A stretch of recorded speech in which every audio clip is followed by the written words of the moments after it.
네, 검찰이 한동훈 검사장의 채널A 사건 연루 의혹을 조만간에 결론 낼 것으로 보입니다. 최근에 사건 처분을 둘러싸고 무혐의 의견이 묵살됐다는 의혹부터 또 박범계 법무장관의 수사 지휘권 발동 검토 등의 논란이 이어졌습니다.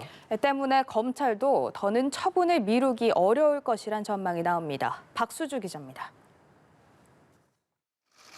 이정수 서울중앙지검장은 지난 금요일 한동훈 검사장의 채널A 사건 연루 의혹 수사팀에 수사 상황 등을 정식 보고하라고 지시했습니다. 이 지검장이 최근 일주일만 더 기다려보자며 수사팀의 무혐의 처분 의견을 또 반려했다는 의혹이 제기되자 이뤄진 조치였습니다. 중앙지검은 수사팀에서 사건 처리에 관해 논의한 것은 사실이나 지검장까지 정식 보고되지는 않은 상태였다며 반려 의혹은 사실이 아니라고 해명했습니다. 하지만 의혹 시점이 공교롭게도 박범계 법무장관이 헌정사상 5번째 수사 지휘권 발동을 검토하기 직전이었던 걸로 드러나 논란은 커졌습니다.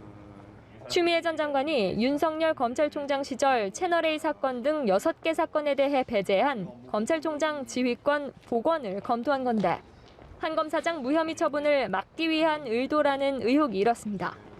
박 장관이 당일 철회하며 수사지휘권 발동은 없던 일이 됐지만 검찰 안팎에서는 재작년 4월 수사 착수 이후 11차례나 무혐의 의견이 반려된 사실이 알려지며 논란은 이어졌습니다.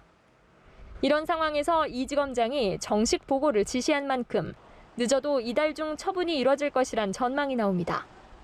한 검사장은 재작년 3월 말 한 방송사의 보도로 인해 채널A 기자가 유시민 전 노무현 재단 이사장의 비위를 캐내기 위해 취재원을 협박하는 데 가담했다는 이른바 검언유착 의혹을 받았습니다.